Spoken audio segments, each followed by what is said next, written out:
si Sugawara kan boleh kayak disengaja itu dibayar itu. Ya enggak sih. Oh enggak. Sugawara dibayar pasti. Sebenarnya itu kalau nggak dibayar nggak mau main bola dia. Mending kerja yang lain. Yang membuat Southampton kalah murni ya. Bedanya Southampton nggak punya pemain 100 juta euro kan, kasar sesimpel itu aja. Ini kalau dibilang pelatih kayak taktik itu yang main passing-passingan yang dominasi 80% posisi enggak juga. Ini akan gue sedikit kasih prediksi jalannya Liverpool lawan Real Madrid. Ini akan jadi pertandingan yang sangat menarik. Ini konyol aja ngebandingin Bukayo sama Palmer sama Foden musim sama ini. Bruno ada yang sama wah, nggak masuk akal lah walaupun posisinya beda. Liverpool hampir seri. Arsenal menang mudah. Selengkapnya kita bahas hanya di obrolan bola anak rental.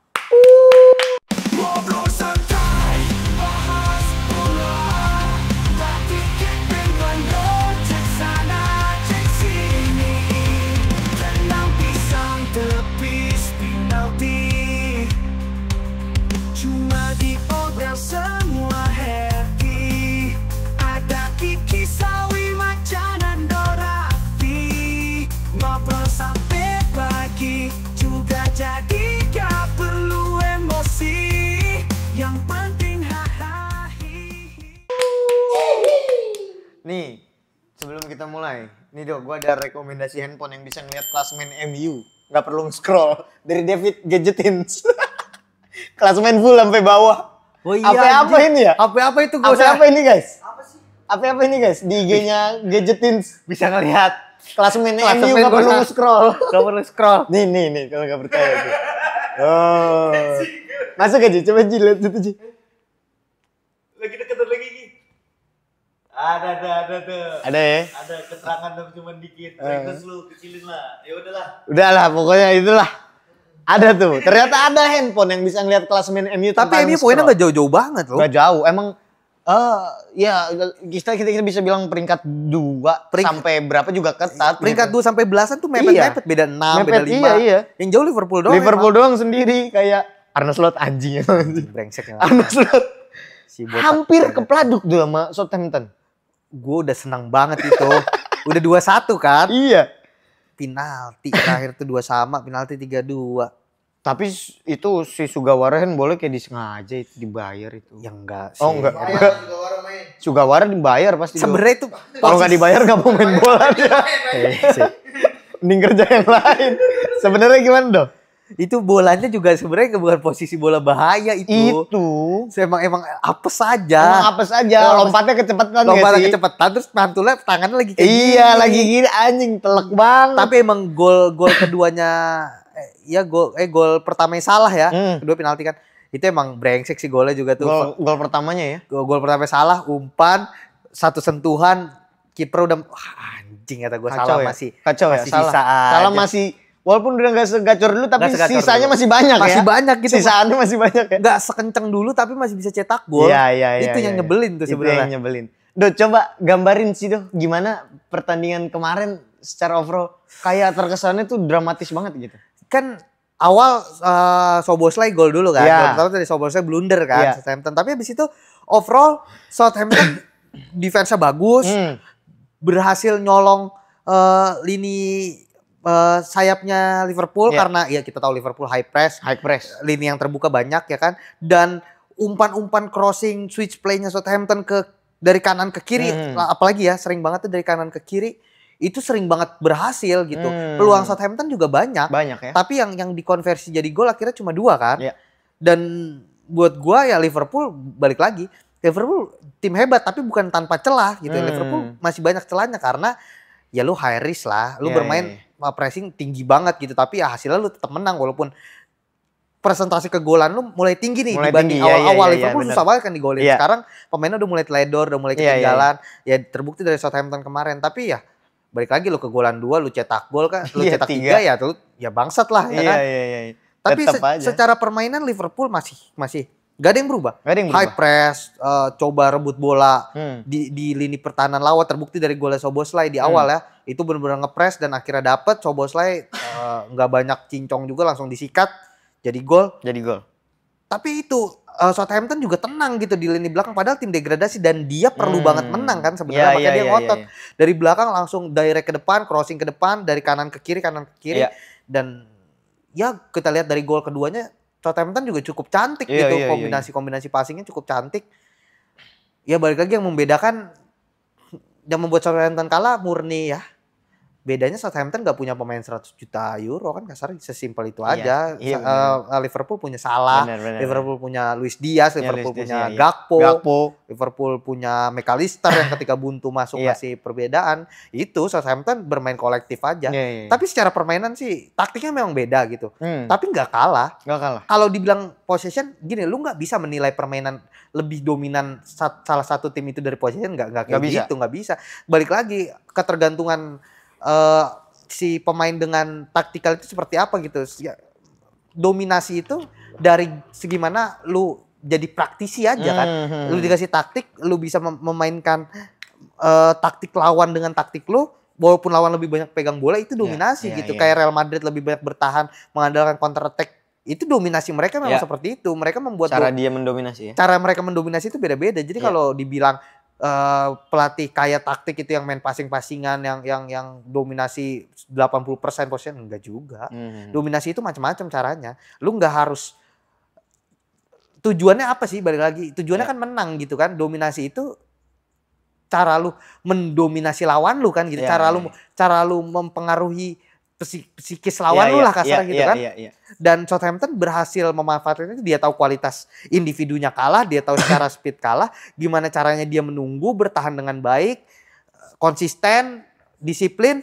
Ketika ada kesempatan, gak lama-lama memanfaatkan sisi yang ditinggal Liverpool, yaitu sisi sayap dan lebih banyak sisinya Bradley di kanan kemarin tuh. Dan ya 2 gol bukan sesuatu yang buruk gitu. Udah pencapaian lah. Pencapaian untuk Southampton ya. Dan golnya Liverpool penalti juga kok. Penalti juga Gol terakhir. Andai kata Sugawara nggak dimasukin sama tuh pelatih, Iya kan? Southampton seri. Walaupun kemarin dibilang sama komentatornya dia habis golin lawan Indonesia ya. Tapi malah bikin bencana buat fans tim-tim lain. Kacau bener dah ini Sugawara. Tapi kalau dibilang layak menang ya layak menang juga sih. Layak menang juga ya Liverpool. Ya, Tapi secara itu tadi berarti kenapa Liverpool bisa kemasukan 2 gol karena kalau kita lihat golnya Southampton memang kosong, lini belakang Liverpool tuh kosong, pemainnya telat. Jadi pemain udah ngepres seperempat. Iya. Kecolongan di seperempat lapangan sendiri ya, sekencang-kencangnya lu perlu sepersekian detik kan untuk turun dan itu yang dimanfaatkan Southampton. Kita lihat lah gol keduanya cepet banget kok. Lini kirinya di agak sedikit body feint, langsung di finishing dengan ke pojok dengan agak sliding gitu ya pasti. Ya it's okay gitu, maksud gua untuk Southampton ini langkah yang bagus. Buat dia keluar ya. Kalau dia memang pengen gak mau degradasi dan pengen menang, pertahanin kayak gini lawan tim-tim di bawah Liverpool peringkat 1 lah, jauh satu sama juru kunci gitu, 3 terakhir berat juga. Susah juga ya. Tapi iya sih, ini juga sekaligus menggambarkan kayak yang lu bilang kan, bukan tanpa celah lah Liverpool. Bukan tanpa celah. Ya lihat aja, maksudnya secara permainan maksud gue adalah kalau misalkan ketemu tim mungkin yang bisa di atas Southampton, Liverpool kayak Arsenal kemarin. Iya sih benar. Iya kan? Kayak Arsenal kemarin kewalahan kok. Mereka punya ketemu pemain yang levelnya nggak beda jauh. Kewalahan memang. Kalau kemarin murni Arsenal kalah dari segi pemilihan taktik Arteta setelah unggul aja kan. Kalah di situ aja. Tapi ya kita akui Arne Slot cukup determinasi cukup tinggi lah untuk debut di musim pertama gitu ya. Tapi kalau dibilang celah sih harusnya bisa dimanfaatkan sih. Ya. Itu bukan jadi sesuatu yang absolut buat Liverpool lah ya. Iya, bukan kemenangan telak yang nggak ada celah. Berarti kalau kayak gini seru dong harusnya title race Premier League. Menurut gua sih Arsenal, Chelsea akan merangsak ke atas, City tetap being City, Liverpool ya 1-2 tetap di atas tapi akan ada keplesetnya. Bukan yang setiap pertandingan kita nggak usah tonton ini pasti menang, nggak juga. Kemarin pun dia kewalahan kok. Yang menarik nanti kan lawan Real Madrid. Iya. Itu 2 tim walaupun tanpa Vinicius Real Madrid ya. Cedera kan. Ini kita lihat 2 tim yang punya speedster gitu ya, monster winger di sayap. Kita lihat aja Bakal bisa kayak nggak gimana? Mbappe dan Arda Güler atau si Brahim Diaz karena Rodrigo Vini cedera kan. Iya. Arda Güler atau Mbappe di kiri dan di kanan memanfaatkan sisi yang ditinggal oleh wingback Liverpool. Iya. Seharusnya sih kalau ngelihat dari rekam pertandingan Southampton memungkinkan ya. Sangat memungkinkan lah Sangat kalau memungkinkan. ketika lu punya Mbappe di kiri, lu punya pemain-pemain kelas dunia di tim lu, ya jangan kaget ketika Real Madrid yang performanya lagi naik turun tiba-tiba ngebantai Liverpool, gue sih Nggak kaget ya. nggak kaget. Tapi kalau Liverpool menang juga ya nggak kaget juga gitu karena dua-dua ini duel efektivitas sebenarnya. Iya. Karena dua-dua kan akan lu ini akan gue sedikit kasih prediksi jalannya Liverpool lawan Real Madrid. Ini akan jadi pertandingan yang sangat menarik. Ini akan jadi pertandingan yang sangat menyenangkan untuk ditonton karena lu akan ngelihat banyak momen posisi 3 lawan 2, 2 lawan 2, 1 lawan 1 di belakang, ada pada pandangan kiper akan banyak tuh Jadi duel-duel sepi di belakang karena dua-dua tuh pola penyerangannya terlalu agresif. Agresif. Benar. Oke, untuk Liverpool gokil lah pokoknya. Lagi-lagi. Beda 8 poin ya berarti ya? Beda 9 sama ya? Arsenal. Sama City beda 8. Ya, peringkat 2 beda 8. Beda 8. Astagfirullah. Tapi kan nanti kalah sama City. Kalah sama City. Kalah sama City. Ini harapan gua aja sih. City juga ya nggak apa-apa lah, tapi oke lah. Ya, City tetap City lah. Iya. Kita bergeser Do. Lu mau narik dulu nggak kata-kata lu sebelum kita lanjut nih soal Arteta out? Lu nggak lihat kemarin Arteta mainin gimana? Elah lo Nottingham doang. Gak Nah, ada. Nottingham 19 poinnya. Beda 3 doang sama Ya Arsenal. emang kalau dia menang dia naik ke 4. Iya. Iya. Poinnya sama sama Ya terus Arsenal. kenapa? Jago. Enggak. Iya. Ya kan habis menang sama City kan. Enggak ada yang spesial lah. Memang itu pertandingan yang wajib menang, enggak ada urusan. Tapi Nottingham tuh sempet papan atas loh Do. Masih papan atas sampai sekarang. Masih hitungannya masih papan Ini atas. masih papan. Kan poinnya sama. Iya. Poinnya sama 5 sama 5 Iya. dia 6 kan? 6. Sama 5 tuh sama. Beda sama City beda sama Arsenal sama itu Tapi juga cuma permainannya 3 bagus poin. lah kemarin Odegaard is back bro. Oh, Arsenal. Iya Arsenal bagus permainannya. Ya lebih hidup lah. Lebih hidup lah. Lebih hidup dengan Makanya Arteta Odegaard. Walaupun Odegaard jadi belum maksimal ya. Iya belum. Ya maksimal. namanya habis 2 bulan gak main kan gak bisa kita Berharap. ekspektasi apa juga. Tapi akhirnya Nwaneri dikasih kesempatan 10 Dan menit gol. langsung cetak gol sih. Buat gua angin segar lah. Angin segar. Itu yang dimau fans kan, Iya. kasih kesempatan Nwaneri dan ketika dikasih kesempatan Nwaneri membuktikan Gila dia ya. bisa cetak gol. Asik dia ya, tapi bisa- itu anak ya. Itu asik.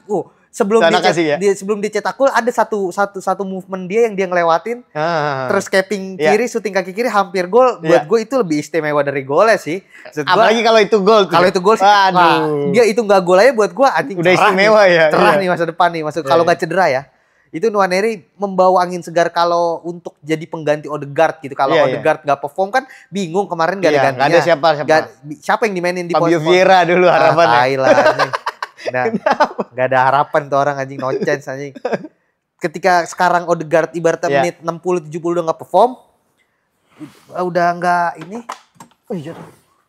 Nwaneri bisa masuk Iya, sebagai opsi iya, gitu. iya, iya. Permasalahan Arsenal kan masih sama, striker. Lagi dan lagi. Arsenal tuh perlu beli 2 pemain. Apa Satu striker, satu wing. Winger ya. Sterling balikin aja lah ya. Sterling udah balikin aja biar kata assist juga gak penting lah. Itu. Asis loh tapi. Ya elah. Enggak. Belum. 29 kan Sterling. 30. 30 ya. Ya 30 tahun ini. Tuan juga Jordi Amat. Itu nggak kepake juga kan. IQ-nya paling bagus. Ya jadi Siapa yang cocok jadi pelatih? Jordi Amat. ya jadi pelatih aja jadi pemain kalau gitu. Jadi pemain bahaya. Ya, ya? pemain bahaya, IQ-nya tinggi, kakinya lambat ya kan. Iya, pernah duel sama Messi. Kevin Dix juga. Iya, Kevin Dix juga. Martin Paes juga. Martin Paes nopis Messi. Enggak, itu bukan sesuatu yang spesial lah. Iyalah, udahlah. Biasa aja lah Biasa Jordi aja, Amat. yang penting mainnya Iya, bagus, ya kan? Santai aja lah. Kecuali satu tim sama Messi. Kecu- Kemungkinan besar bagus dong. Ya itu beda cerita, Ji. Kemungkinan besar. Ya kalau satu tema Messi berarti dia main di Barcelona kan, Iya. kalau nggak di PSG. Iya sih benar. Tapi udahlah jangan ngomongin timnas ntar lagi lah. AFF kan 2 minggu lagi AFF. Anak-anak yang suka main fun soccer sama Ronaldo sama Messi juga pernah naik ke Iya Ronaldo sih. sama Messi. Martunis. Nanam mangrove. El Mangrove. Tapi ini kan bener do, apa secara permainan Odegaard balik Arsenal mulai menghibur lagi kan? Mulai memberikan sentuhan walaupun dominasi sisi kanan Arsenal tuh timpang ya sama sisi kiri Merino dan Trossard tuh nggak sehidup Odegaard dan Saka kombinasinya ya. Nah, PR Arsenal itu harus cari pemain yang punya koneksi nggak usah sebagus Odegaard dan Saka lah, itu dibangun bertahun-tahun, tapi yang bener-bener punya chemistry yang cukup. Satu visi aja ya? Iya, itulah satu visi yang bisa ngebangun sisi kiri sehidup sisi kanannya gitu. Iya. Yang kayak Odegaard dan Saka itu udah connect banget. Nah, di kiri tuh karena terlalu banyak perubahan, kadang Declan Rice Trossard, kadang Declan Rice Martinelli, kadang Martinelli Declan Rice, kadang Martinelli Merino gitu. Belum ada pakemnya lah. Dan yang spesial ya Thomas Partey, dia Thomas fucking Partey selalu spesial masuk. Thomas fucking Partey Di istirahat break the deadlock, masuk 1-0 belum, masih nggak ada, gagal ngebongkar, nggak ada gol, syuting dari jauh cetak gol. Partey selalu dengan roket-roket ya kan. Partey ya anjir. Kayaknya Partey lebih sering golin dari luar kotak penalti daripada dari dalam kotak penalti. Syuting dia emang bahaya kan. Iya, Partey itu kayak mengingatkan, ya memang mirip sih, cuman maksudnya lebih ke Granit Xhaka versi bisa defense ya. Iya. Partey itu ya. Next. Dulu tuh sempet duet Partey Granit Xhaka tuh itu cukup menghibur karena ketika deadlock syuting dari tengah tuh banyak banget. Granit Xhaka, Partey, Odegaard juga syuting dari luar gila loh. Walaupun bukan tipikal yang power ya kalau Odegaard ya. Kayak kalau Odegaard tuh gol-gol dari luarnya kayak Modric gak sih? Gol-gol Modric ya. Bola-bola taro. Iya, bola-bola taro. Toni Kroos Iya, gitu Toni ya, Kroos, bola-bola itu. Kalau Partey sama Granit Xhaka kan roket-roket semua kan. Pojok kanan, pojok kiri, pojok kanan ya. Makanya sementara Merino dan Declan Rice di West Ham beberapa kali nggak tahu, tapi di Arsenal belum kelihatan ya. Kalau Partey dan Granit Xhaka ya kita udah bukan sesuatu yang baru gitu ketika melihat mereka syuting dari jauh.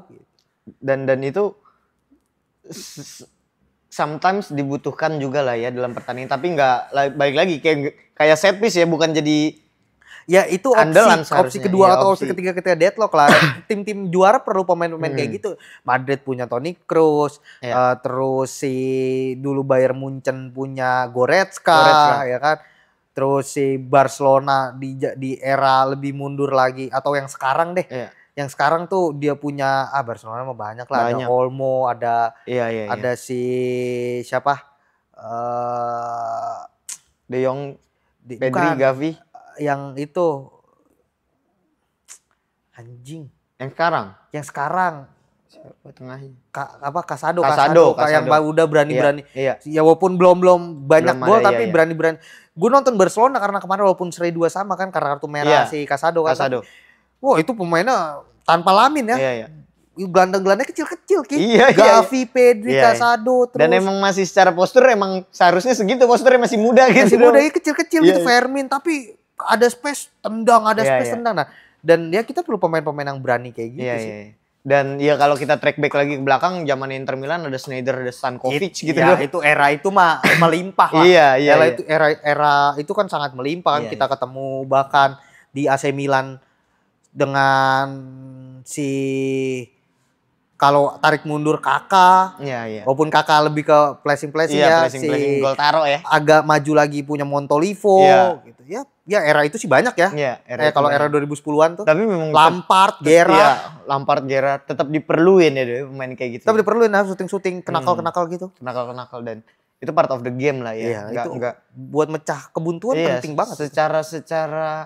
Secara apa ya gue bisa bilang, rasionalisasi itu lebih memungkinkan daripada lu ngandelin set piece ya. Iya, itu secara presentasi sih lebih lebih gede sebenarnya, karena apalagi kalau punya space ya kayak Partey kemarin dikasih langkah 1-2 langkah punya space shooting.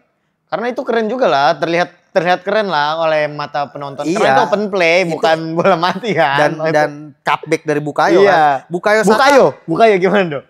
Ya gue udah bilang kan, konyol aja ngebandingin Bukayo sama Palmer sama Foden musim sama ini. Bruno ada yang gak masuk akal lah walaupun posisinya beda.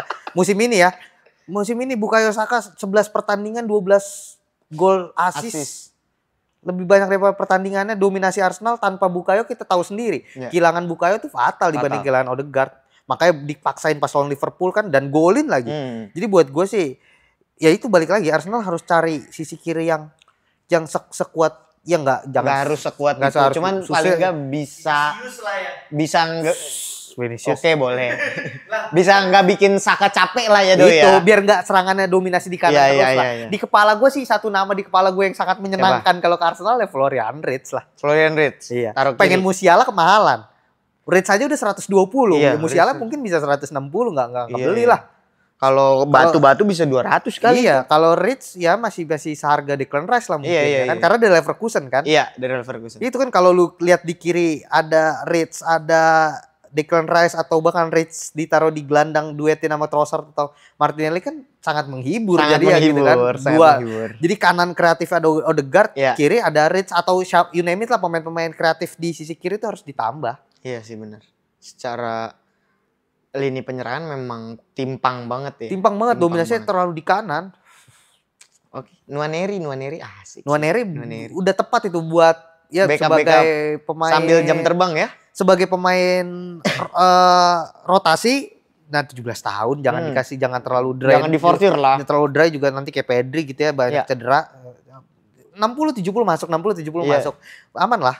Dan dia bukan yang beban juga. Bahkan buat gua sih Gabriel Jesus harusnya out sih udah. Jesus out sih. Udah. Buat kita nambahin budget untuk Budget beli buat beli striker di Januari ya. Jesus out sih benar. Gua rasa masih banyak yang mau Jesus kok. Sama inilah kalau enggak Martinelli atau Trossard out lah salah satu tuh. Salah satu sih. Salah boleh. satu menurut gua. Ya, Biar kita bisa refreshment winger yang lebih oke itu juga gitu loh. harus ada yang lepas kan satu kan Hmm. kalau mau datengin winger. Iya. Oh, X abis X. Oke. Sudah habis guys, kita ngobrol-ngobrol boleh nggak kerasa ya ternyata kita udah bahas Liverpool, udah bahas Arsenal dan balik lagi. Saya tidak pernah bosan-bosan mengingatkan untuk kalian semua jangan lupa ditonton, jangan lupa dipencet like, di komen, kasih pendapat kalian gimana pertandingan yang kita bahas barusan dan juga di subscribe jangan lupa. Oke, kalau gitu kita bertemu lagi di obrolan episode selanjutnya. Obrolan bola anak rental. Ngobrol santai, bahas bola. Tapi kepengen lo cek sana, cek sini. Tenang pisang tepis penalti. Cuma di obrolan semua happy. Ada Kiki Sawi Macan dan Dorati. Ngobrol sampai